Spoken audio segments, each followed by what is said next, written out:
Chapter 7. Sunbeams and Chameleons. So, suddenly, school was all over. The tests, the bells, the timetables, the colouring in. Mum gave the uniforms away. Non-Capano afternoon activities became, once more, major social events, and most afternoons Mum would drive us into Piqui for tennis lessons, ballet lessons, modern dancing, art classes, swimming club. And Sunbeams, the weekly, guilty, smug taste of school, run in the gloomy Capano hall where I now felt like a naughty intruder, even though Sunbeams had nothing to do with Capano. "You're ridiculous, Rob," said Damien, who went to Cubs, run outside the hall, out of sight of the girls. On the first day of Sunbeams, the 4 or 5 newcomers, walking stiffly in our crisp yellow uniforms, were herded to the back of the hall by Mother's son, an upright, stern-looking woman whose hair was pulled tightly into a prim bun. About 20 older girls, arranged in 4 groups in the 4 corners of the room, stared at us as if we were mosquitoes to be swatted at the first opportunity. Our plain yellow dresses seemed pitifully bare compared with theirs, which were adorned with scores of colourful badges. "The clouds, the moonbeams, the stars, and the raindrops," said Mother's son, pointing to each group in turn. She called out our surnames, assigning us alphabetically to the groups in the order she had announced them. Scott was last, so I ended up in the clouds and was handed a little felt cloud badge to be stitched onto my dress. Mother's son proceeded to announce various rules of politeness, niceness, and cheerfulness to which Sunbeams were expected to conform. "Now, before you go to your groups, does anyone have any questions?" No one said anything. "No one has anything to ask?" The older girls glared across the huge hall. Mother's son glared from above us. The girls beside me clutched their felt badges and looked at their feet, resolutely silent. I took a deep breath. Why are the sunbeams called sunbeams and not brownies? In all the stories I'd ever read, girls who weren't old enough to go to Girl Guides went to brownies. "That's the name in England," said Mother's son. "This is Botswana. We have different names here." Gleeful smiles around the room beat down on me. I tried to ignore them and steady my voice. "But the cubs here are still called cubs." "That's a bit different." Mother's son gave me a despairing look. "Why?"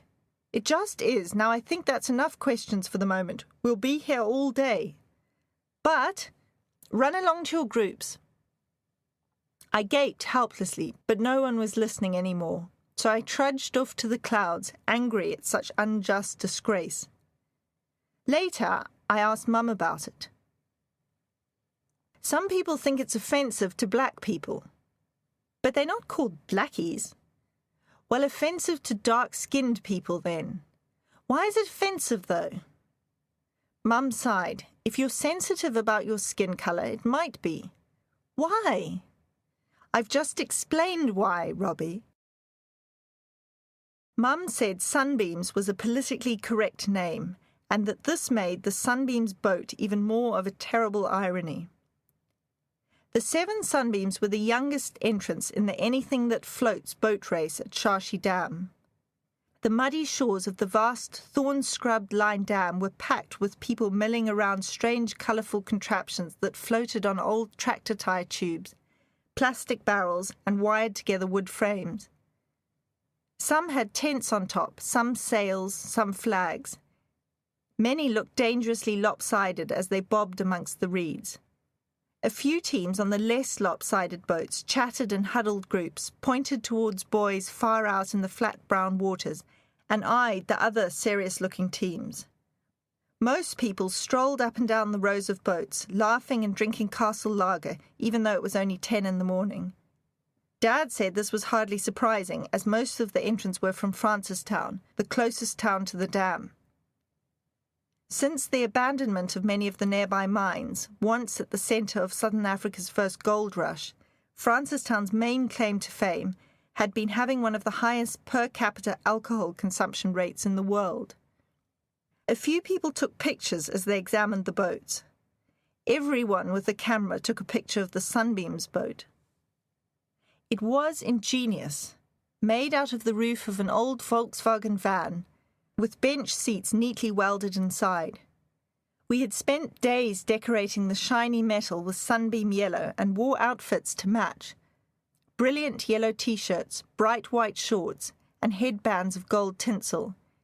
Each of us also wore 9 real carats strung around our necks, competing in fancy dress as 7 9-carat gold sunbeams. Seeing myself in the mirror that morning, I had been momentarily transfixed by my own reflection. Now, however, on the banks of the dam, standing beside my friend Samantha Thomas, I felt considerably less resplendent.